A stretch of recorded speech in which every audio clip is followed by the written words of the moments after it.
Welcome back to another high-octane episode of the Business Mechanic Show.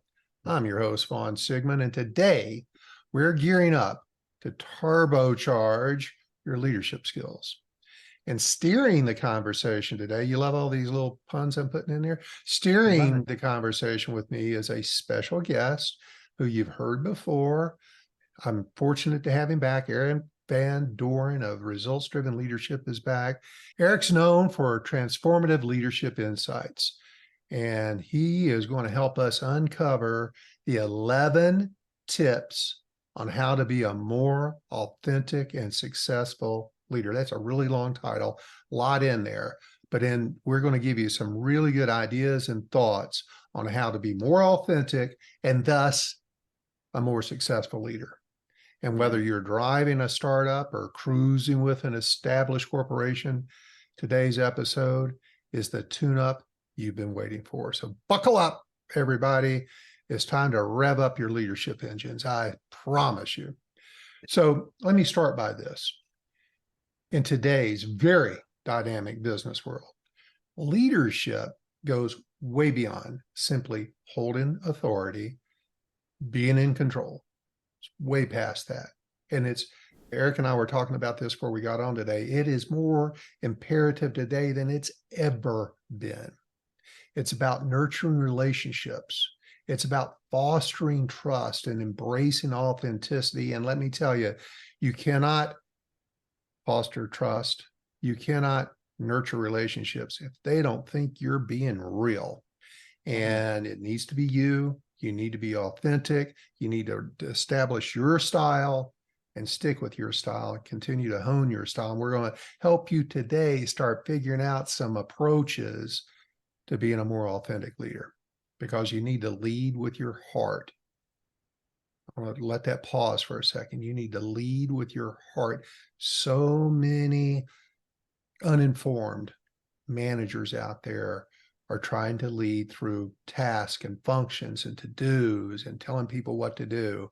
And that's all important. That's part of management. To be a leader, however, you need to embrace your heart as part of this. You need to care. You need to care about people.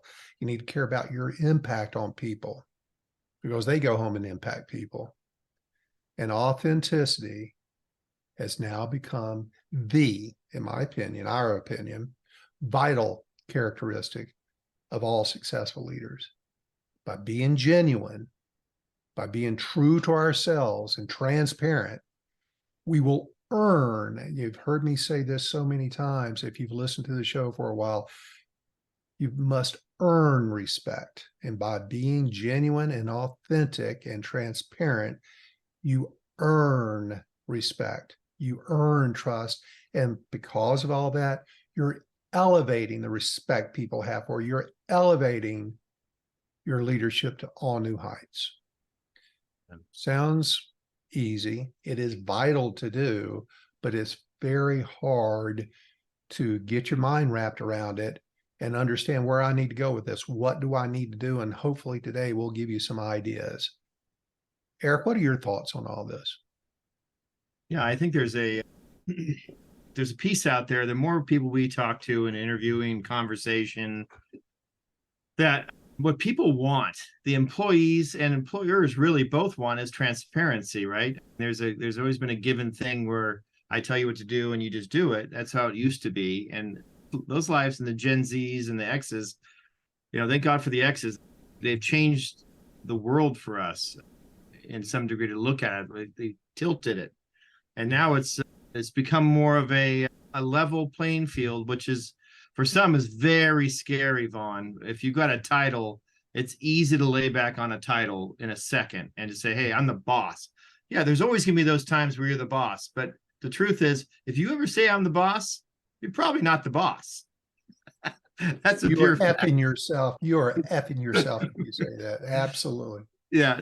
We've talked to many people, and I just think there's a piece there that, how do I say it? Radical candor is a thing that I always talk about in a conversation. And it's really caring deeply about your people, but challenging them directly.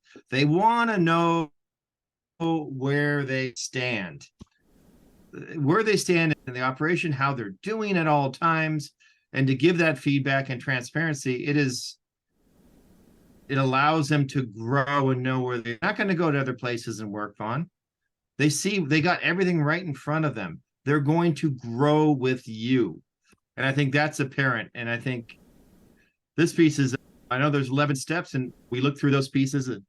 11 seems like a big number, but you want to pare it down, but you really can't. I mean, that the pure fact is it is 11. When we go through we're not going to go in total detail on all those 11, but they need to be touched upon in all of them. So it's funny, we had that conversation, is I couldn't touch any of them, but it's just, And there may be more. there may be more. There may be more. Yeah. And you made a point that I want to expand on a little bit. They're working for you. Yeah. Make the most of that. It's hard. I was talking to a coach or a coaching client before I came over to the studio today. It's hard. It's expensive to find new people. You've hired this person, and this person's been assigned to you. Make the most of it. Mm-hmm. And the more they respect you, the more you care for them, that relationship builds. And a lot of the garbage that we deal with in people problems dissipate. Mm-hmm. But we always have to remember that whatever's happening, good or not so good, that's our fault as a leader, as a manager. Yeah. It's always our fault. And it's our fault when it's good, but they get the credit. It's our fault when it's bad. We take the blame, but we're controlling everything. It's never their problem. It's something you're doing or not doing. And that's what today is all about. This is a very big part of being a very effective leader in these 11 tips. And yes, to Eric's point, you need to probably embrace all 11, but you can't do it all at one time. Nope. Pick one. Start there, then pick a second. Work on that. It takes commitment. You got to write it down. You got to make a SMART goal. You've got to practice it. And when it becomes a little more second nature to you, then and only then go pick up a second one. Don't forget about all these other ones. Put it somewhere where you won't forget it. Yeah. And if I may, let me talk about the first exercise. Here's the first step in being authentic and transparent and effective, genuine leader. Start with this exercise. Figure out who you are or who you want to become. What's your leadership style? How do you want to be described as a leader? As I often say, Eric and I both ask this question. A lot of very successful executives ask this question: who's the best boss you ever had? Who's the worst boss you ever had? And it's generally the same question or the same response to those questions. What we're going to share with you today are all the elements of the best boss that people describe back to us in that interview. But first, you got to understand what you want to become. If you haven't done this, please take the time to do it. Discover your core values. Now, Eric and I are working with companies. We get companies to establish their vision, their core values. That's all really important, but it needs to come down to the leadership within an organization and each individual leader. You need to have your own core values. Who do I want to be known as? Exceptional leaders possess a deep understanding of their personal core values. And it's these values that shape your actions, your decisions. And if you continue to live in alignment with them, you'll end up demonstrating consistency and predictability. I can't understress how important your consistency and predictability is. They can't worry about walking on eggshells when you're around. What kind of mood are you in, or how are you going to respond to something? Yeah. You need to be consistent and predictable. And that those qualities create this highly valued aspect of driving motivation in your team members. They do it because they want to. They do it because they want to satisfy or please or make you look successful, wants to make you successful. That's the Yeah. core, like I did last or 2 weeks ago in moving from manager to leader. It's all about you and how you're affecting them. You have a huge influence on that. They can't motivate themselves. Yes, they do have to, but you're going to be the stimulus to that. And so in order to get started on this journey of transforming yourself into the leader you want to become, start by discovering your personal core values. And that's going to require you to stop, get in a quiet spot, take whatever time it takes, and carve out this quiet moment or moments to contemplate what's most important to you. Think about previous bosses. Think about who you aspire to be. Anything you've read. If you're listening to this show, as I often say, you're looking to improve yourself. You're looking to be a better leader. That's why you come and listen to this show. That's why tens of thousands of people every week are listening to the show. Thank you for that, by the way. But let's first start with a list. Come up with a list. It can be one, it can be 4 or 5. Don't make it more than 6. Make a list. Identify your top 3 to 5 values. I would suggest starting with 3, no more than 5 to get started with, and write those down. Right. If you only have 2, that's fine. 3 is optimum. 5's enough. 6 is too many. Because you just can't handle that many, honestly. So write them down, give it time, think it through. Then after you get them written down, put them on something that you would be okay posting. You can put it on your bathroom mirror. You can put it on your desk. You can put it on your office wall, wherever you put it. Display it. Display it someplace. And if you want to make it public, great. I encourage that. If you want to keep it private, that's fine too. But keep it somewhere visible so that you're reminded of those core values every day.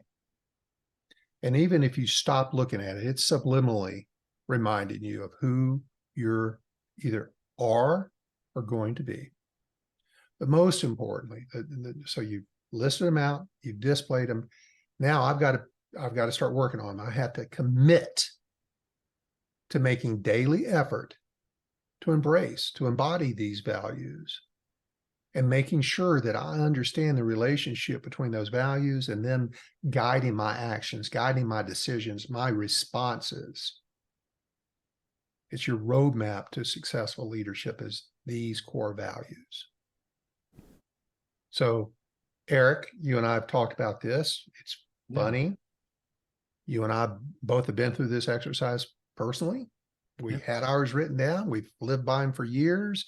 It's worked out pretty well for the two of us. What are some of your personal core values? Through the years, you do evolve, but they become, I should say, they're always the same kind of core values where they started for me. Originally, I got my dad, and my view. I always talk about my dad at least one time. This is what I do. As you should. And I should. So one of his things that this is back, I don't have it on my core value today, but I wanted to bring it up anyways. And he used to always talk about, if you're going to do something, make sure it's with speed and alacrity. That's one of his core values that kind of always transports to me. It's really, if you're going to do something, do it something, fast and with joy that you love doing. And I guess that's been my mentality for a long time. While I was in the different businesses I was in, is always quick, let's go and have a lot of fun doing it and be good at it. So that was a little core value. It's not really on my core value today, but I'd say it's tattooed in my brain, so to speak, as a core value. But for me, it's always, I just know that, I know one of the biggest one for me is really change. It's so constant, Vaughn. It's like the evolving piece to it. It's drive positive change. If you're gonna things are gonna change, just make sure it's on the positive venture. That's why I brought the speed and alacrity kind of piece. So it's positive and joyful, and that it's going somewhere and going to be benefit of somebody else. That your presence involved is going to make them better. And that's where I've always get into development pieces and coaching. And that's really probably the number one thing for me, is that understand that it changes is going to happen. Matter what it happens, don't be really don't be resistant to it. Okay. Go with the flow. Be like water, like Bruce Lee, right? Be like water. And I think there's a good thing to that, is leave positive transformation in people's lives. That's number one for me. So that's one of my big dogs. As a leader within an organization, it sometimes is a temptation to fight change because it doesn't fit your idea or your opinion of things, or you don't understand the driver, the why behind it. And it's up to you to go find out why, so that you can get bought into it. And even if you're not completely bought in, your team cannot know that. You need to be positive about it. You got to get on board and wear the company hat. You do, because I tell you right now, if you're not changing, you're going to be falling behind. That's just the fact. Yep. That's a slogan we did all the time at every company I've been in, last 3, and that's for the last 35 years. But if you're not changing something, someone else is changing, and they're going to be ahead of you. That's just. And we're going to talk a little bit about voicing your opinions on things in a little bit, but listen, voice your opinion. If you don't agree with it or don't understand it, bring it up. Don't be passive about it. Fight for whatever you can fight for respectfully. But once it's decided, you must be bought into it, because you're creating dysfunction in the organization. And your team will detect it if you're not bought into it. Absolutely. It kind of goes to my next one for me. Just throwing it in there. It's really like seeking understanding before judgment, right? See, to me, I did this a long time. I would judge quickly in my early days because I know what I'm doing. I'm 25, I'm 30, I'm 35. I know exactly what's going on. But to seek the understanding, it allowed me in a higher management level to ask the questions, to clarify, to fully understand what was cooking. You know what I mean? I had to do that. It was a learned piece for sure. I promise you, it was learned. Yeah. And whatever your opinion is, you need to hold it loosely until you've got confirmation. Yeah. Because often, once you start striving and asking questions to get clarity around a situation or something, it will change your opinion. It will. And, it's so funny you should say that, because I just last week had this situation arise. I get a text from a CEO I work with, and there's a sales manager they're not really happy with. We're working on that, but somebody secondhand goes to the CEO and accuses his sales manager of something. And this sales manager is reaching out to me about what should I do? What should I do? And what he was describing to me was, I don't know, it didn't seem like a big deal. So I must be missing something. And so instead of texting back, I said, let's talk. He starts telling me what he was told. That's the important part, what you were told, not seen, not experienced, but he was told. And he was 100% biased that this sales manager had sinned. He had screwed up. He's following his old behavior that we've been working on resolving. He was guilty. And me doing exactly what you just said, I said, well, hold on. Slow your roll a little bit. One, have you talked to their manager, this sales manager's manager, about it? No. I said, so you're already deciding the sin, he's guilty, but you haven't talked to the sales manager to see if they know anything about it.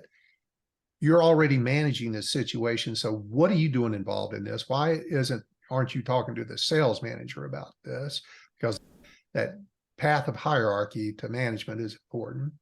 But I said, second, has anybody other than this third party asked about this? Because it sounds to me like we don't have the whole story. We've misconstrued the story. Okay.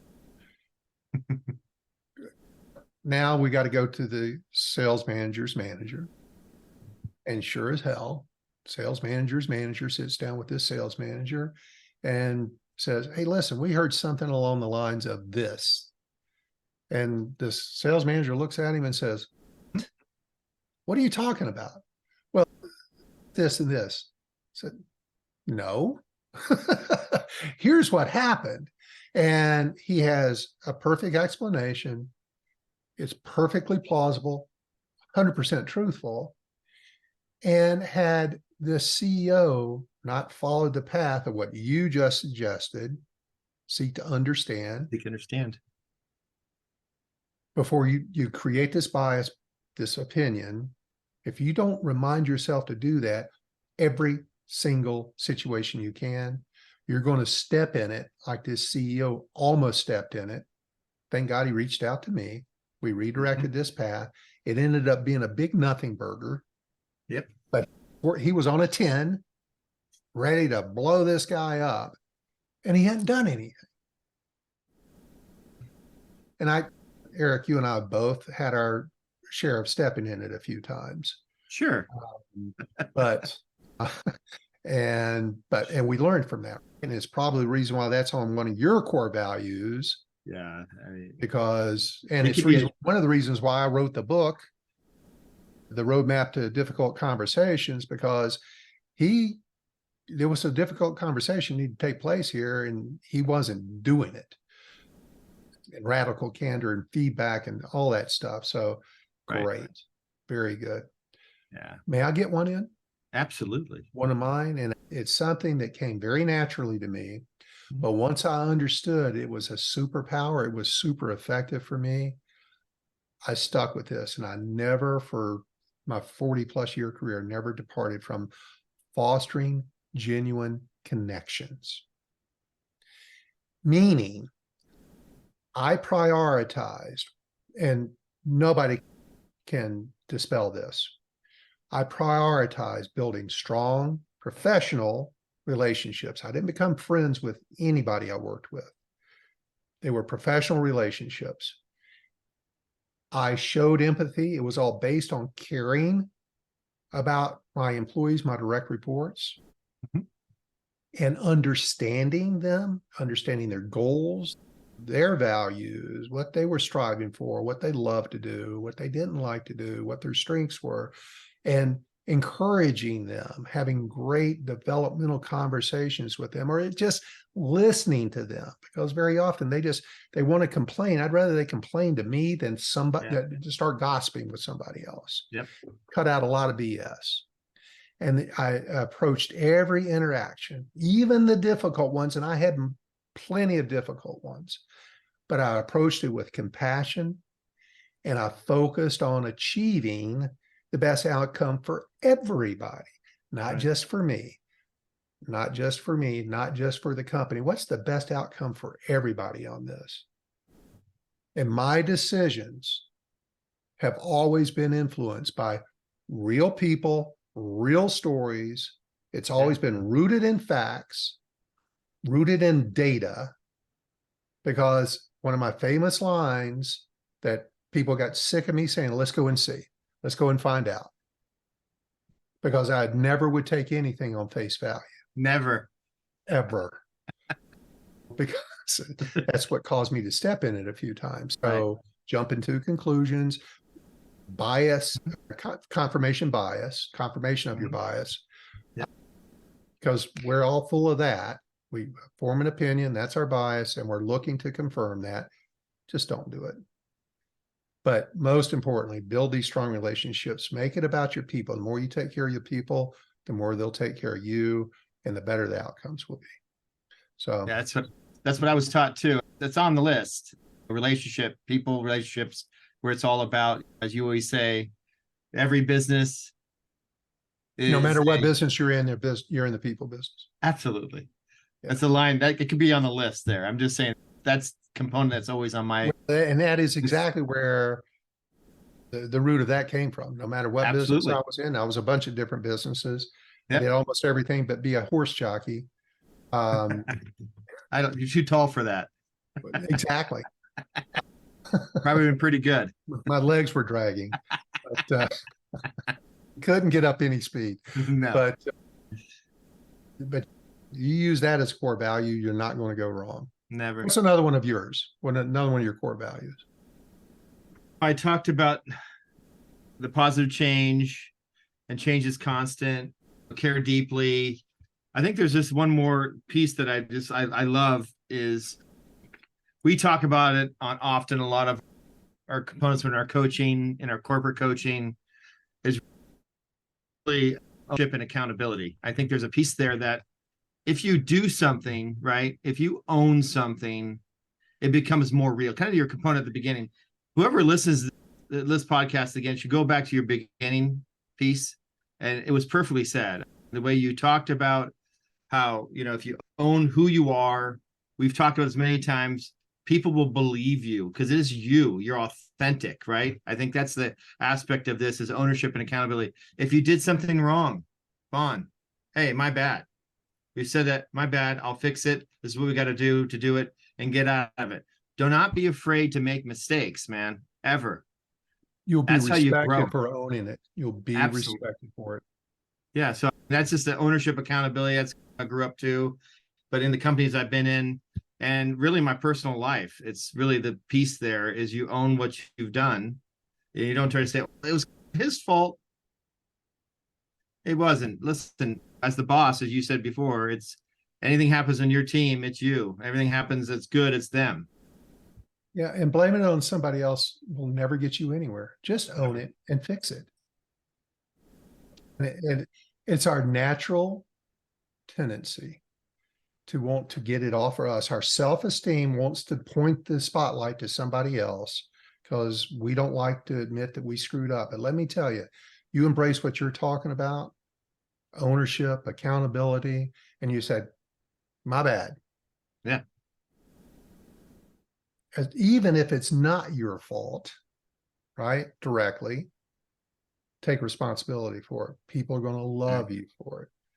I can't tell you how many times I fell in love over and over again with bosses that if I was in trouble and they were sitting there getting chewed with me, they'd say, ho, direct that at me, not him. That's my fault. Mm-hmm. And they take the heat off of me. And I was like, God, I want to kiss you. Exactly. It was so cool what you just did. And there was that was like writing me big checks. It was nothing I wouldn't do to be on that person's good side because they were really looking out for me. Yeah.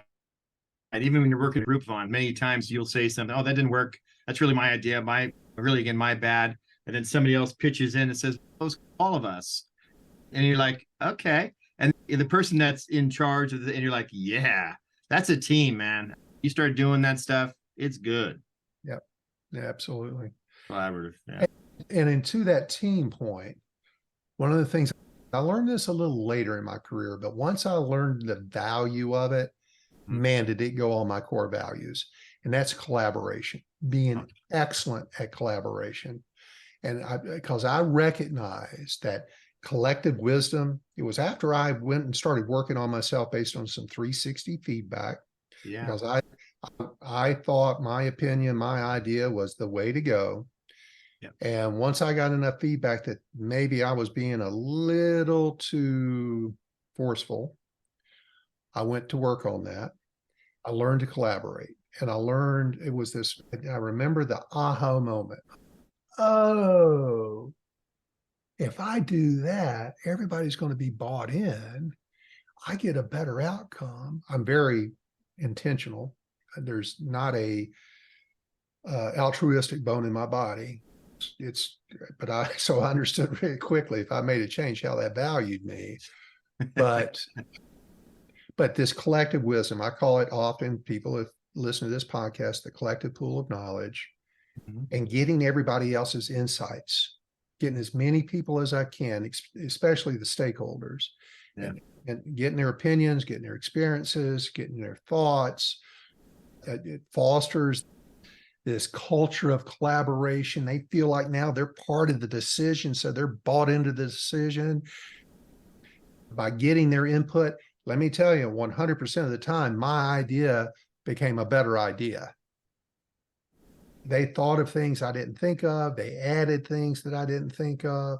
And when we walked out of there, we were able to set really good goals.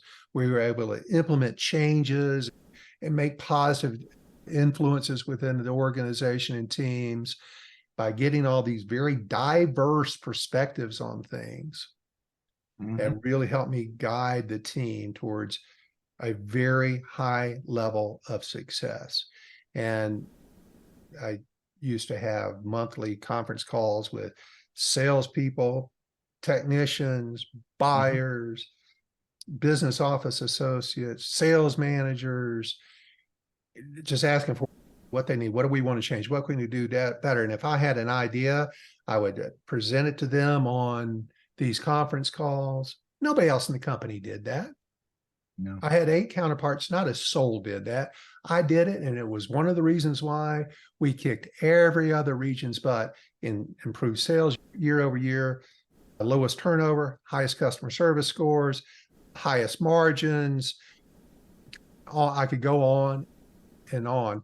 And it had nothing to do with me. I had an awesome team, but I helped influence that awesomeness by this one thing. They were completely bought into the mission because I included them on it. And it's in your haste to get something done, and you just roll out with your idea and you just tell people what to do.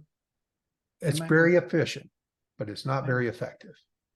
So remember, take other people's opinion into account before you take on a project, a change, any new idea. Yeah, everyone's included, Vaughn. Everyone's included. That gets your diversity piece. It's slow. It's slower. It's slower. It's another set of meetings, yes. Yes. You do it one time right. Whew. One time, and you don't have to fix things. You don't have to apologize for things. You'll never have to say, yep, my fault, because it frigging goes right almost every time. Yeah, it does. You go through those pieces. You go through those pieces, what worked, what didn't work, and what it should be. And you get through that. And the next meeting you have of doing something similar in a year or whatever, it becomes that much faster, as fast as the first meeting that was just be you by yourself. Yep. It goes that fast. Yep. And so anyway, and back to the point of ownership, there's going to be mistakes. So one of my core values was embrace growth through learning from my mistakes. It's okay. It's okay to make a mistake. I get a lot of people with aha moments when they learn from me. It's okay to make a mistake. What are we going to do differently next time? Oh, I never thought about that, because you only focus on the mistake. How are we growing from that mistake? What do we learn for? How are we going to prevent it? People get really frustrated. The same mistakes get made over and over. It's because they're not asking that question. What are we going to do differently next time? So that is a huge opportunity for not only your personal growth, but your team's approach. You helping them with their critical thinking skills. Yeah. So just don't dwell on the mistake. Don't dwell on the regret.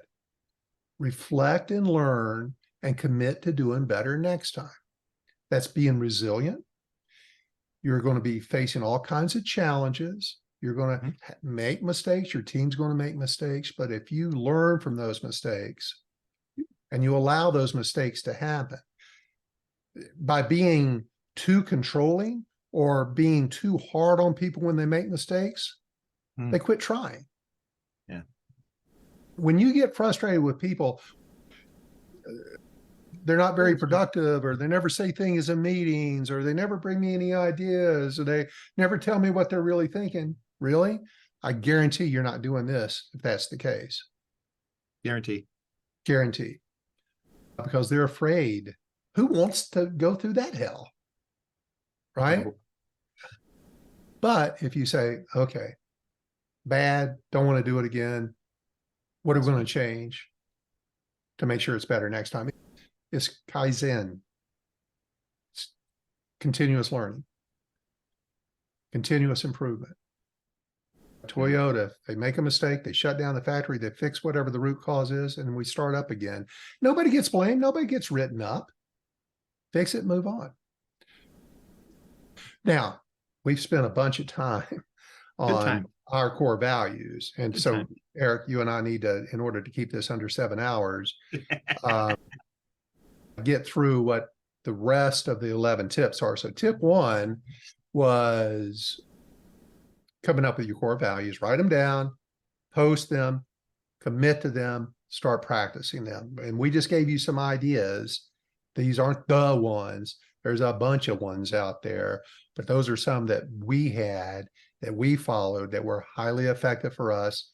You may want to borrow some of those. You may want to come up with some of your own that you've learned through some of your own education in leadership. So the second tip of being an authentic and a highly effective leader is focus on your strengths. Just know what you truly excel at. It's crucial that you acknowledge that you capitalize on those strengths. Understand your weaknesses. That's fine, but it's your unique strengths that make you stand out. Then based on those strengths, understand your weaknesses, hire somebody else to cover your weaknesses, but also be self-aware. Know who you are. Cultivate your own self-awareness. Hold a mirror up to yourself. Understand how authentic you are, what you're good at, what you're not at, and embrace that, but be self-aware. That's tip number 3, be self-aware. Understanding, especially about your emotions, your reactions, your triggers. And if I understand that and I'm aware of those situations and I know what could set me off, I know what's coming ahead of time, I'm prepared for it, I can catch it and not do it, you'll make better decisions. You'll come across as a much smarter, consistent leader. It will certainly, what one of your core values won't be is I'm going to fly off the handle all the time, or Nope. I'm going to blame everybody for everything. No, your self-awareness needs to be tied back to your core values. And that's going to help you foster healthier relationships. Know how you react, how you come across. Maybe even work on some 360 feedback. I love 360 reviews. Yeah. They're painful. They hurt. They hurt a little bit. And you're going to waste some time on who said that. Yeah. I know who said that. I know who said that, and you're wrong every time. You're wrong. But you honestly never know. No. But what I would see something, if there became a pattern to it, okay, self-awareness kicks in. I need to embrace that. That's obviously some perception I'm putting across. I need to fix it. Go get some feedback. Get back to those relationships. You're going to be a better person. So that's that. Eric, tip number 4. Yeah, number 4. I think in this day and age, 10 years ago, you probably never heard this before. That's about a good point. Is really embrace mindfulness. And I think for me, what I've been doing either in coaching on some of the pieces or even my daughters at time where they feel like everything's so fast, right? Everything's going so fast. How do I slow down? Where's my time involved in this? How can I stay present? I totally, am I reading books like him, Powers Now, all that kind of stuff.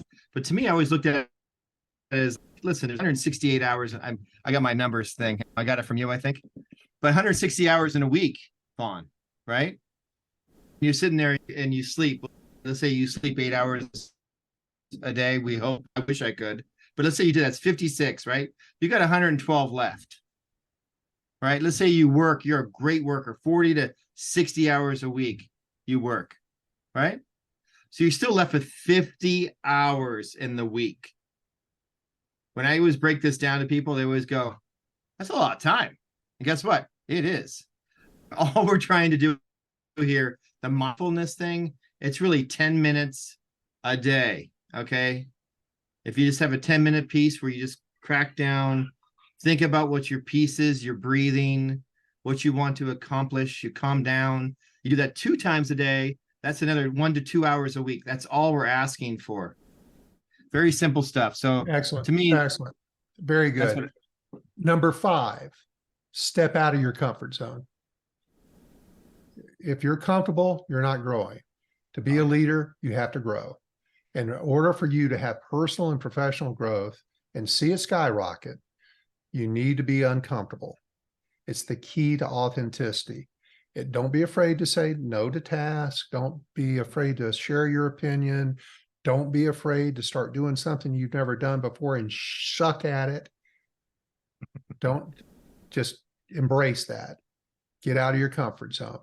That's the only way you're going to get any better. And from that, number 6 is challenge yourself. Pick something every day that you're going to challenge yourself with, something that you're going to be uncomfortable with, something you want to work on from situations or moments of adversity. But pick a daily challenge, some daily goal that you want to have an opportunity to get uncomfortable and get a little better at it. It may be one of your strengths. It could be one of your opportunities from your 360 feedback. Sure. But hit it straightforward, speak up, be honest, don't be passive, whatever it is. Embrace the power that you hold over yourself. Don't have self-limiting mindsets. What's number 7, Eric? Surround yourself with great people who will challenge you. Really, it's about putting the right people in the right spots, Vaughn. I can't say it enough times. If you are a high I like me, I sometimes need to have a compliment as an S or a C to keep me in line with my conversation or my lines. And then also need that D and I with me too. I like the person the competition factor that keeps me driving and keeps me going, which I always love. But it's okay to have somebody to challenge you every now and then, right? Yeah, like you. Sometimes. All right, excellent. Have the right people. That's a big part of that's a big part of the winning process. Yes. You're not going to get anywhere if you don't have the right people. Great one. Number 8, what is that? Continuous learning and adaptability. Okay, you have to continue to strive to learn. The good, better, best model you've heard before in the past, and be able to be adaptable to changes. It evolves all the time, and you got to be pliable. That's simple as that. You have to be pliable for those pieces. Expand your skill set when you get a chance of knowledge. Anytime you have a chance to do that, be a real person just to evolve. That's really how it works. Yeah, and we always offer to make sure that you set aside dedicated time to either read, watch videos, participate in professional courses, workshops, hone your skills, but set time aside. It will never present itself. If you don't schedule it, it ain't going to happen. That's true. What's number 9, Eric? Got to be open and transparent in your communication at all times, Vaughn. No, all times. No surprise that made the list. No surprise. And the thing is, never be no surprises. My boss used to say, one thing I never want, I don't want any surprises ever.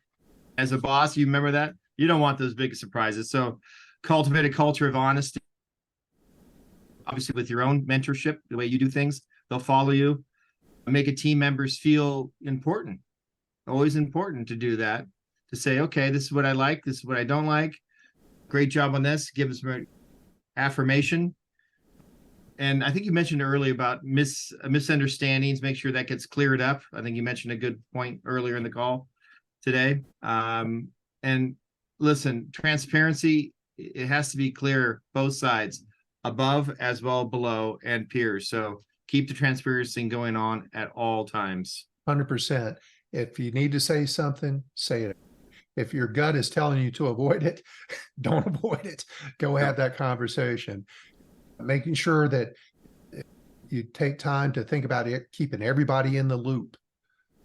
Does everybody who needs to know something about this, are they aware of it? Mm-hmm. You want to just absolutely minimize any misunderstandings or misinterpretations. Do regular check-ins. Number 9's huge. It is. and which also ties into number 10, which is embrace feedback, both with your team and your team to you. Positive, constructive feedback is a gold mine. If you're striving for authenticity. If they know where they stand, they're in the loop on their performance, whether it's positive or constructive. Your feedback is valued, it's wanted. I've done multiple podcasts on this. It is invaluable to you as a leader. And especially if you're embracing authenticity, it offers a multitude of benefits, which gaining insight into how your leadership is perceived. That's the 360 feedback. Looking for opportunities both in them and you for improvement. And then just being a platform for eliminating misunderstandings.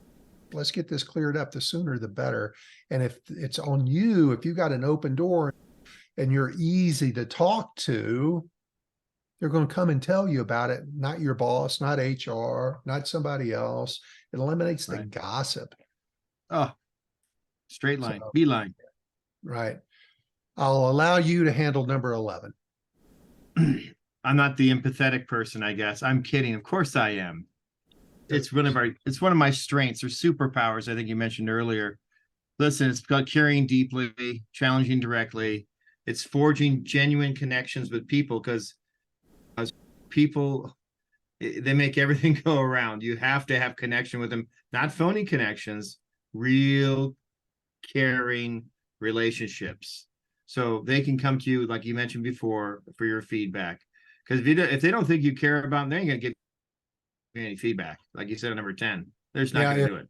If you want them to care about you and your business, you need to care about them. Absolutely. It's not a one-way street. Just because they're an employee doesn't mean they're going to care. You've got to create that care. You get what you give. You get what you give, Vaughn. Yep. 100%. And I think said. And that's what you need to be able to do. You lay the foundation of that trust, and it will come back to you in ROI. It's one of my favorite, and it's obviously my superpower. People came to me with everything, not everything, but most everything. So it didn't get to become a big, huge problem, and it was fixed and aligned. And they knew that my job and when I was developing them in any role, that they could trust me to know if you did this and this, and if you try these things and learn this type of stuff, you know you're going to get to where you need to go. And they did, and they still will today. So show empathy. Yep, absolutely. Well said, sir. So we've run really long on this one today, but I think it was a lot of good stuff. 11 tips to being a more authentic leader, working on your core values, and then building it out from there with these 11 tips. So let's wrap it up. Yep. Navigating the intricacies of leadership in today's business landscape that's changing all the time. It requires much more than just your education, much more than your strategic experience or expertise or your managerial prowess. It mandates an alignment of authenticity, of being the best you, empathy, which Eric made such a great point of, and the understanding that each individual on a team, your team, has a unique strength and perspective on things.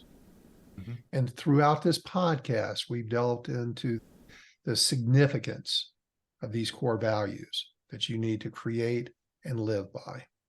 So leadership is a journey. It's not a destination. You're always going to be working on it. It's about fostering connections, understanding and paving the way for growth. And I'm glad we had the time to delve into it today. So before we sign off, my dear listeners, if today's conversation resonated with you or sparked a moment of insight, don't keep it to yourself. Share this podcast, this video, with one of your colleagues, one of your peers, anybody in your network. Remember, by liking, sharing, and commenting on our podcast, not only do you show support, which we appreciate, everybody that does that, but also it helps the algorithm reach a broader audience. It gets shared with more people, and spreading these, in what I hope you found were valuable insights, even further. And don't forget, for even deeper insights, more resources, get in touch with us. Visit rdltraining.com. That's Romeo Delta Lima training.com. We have a plethora of materials that can help you on your leadership journey. Now, till next time, Eric, thank you. Appreciate all your input today. Pleasure. Keep tuning in, sharing and leading, working on yourself. Be more authentic. Keep listening to the Business Mechanic Show. We're here to ensure that your leadership engine runs smoothly. Yes. Thanks. Thanks.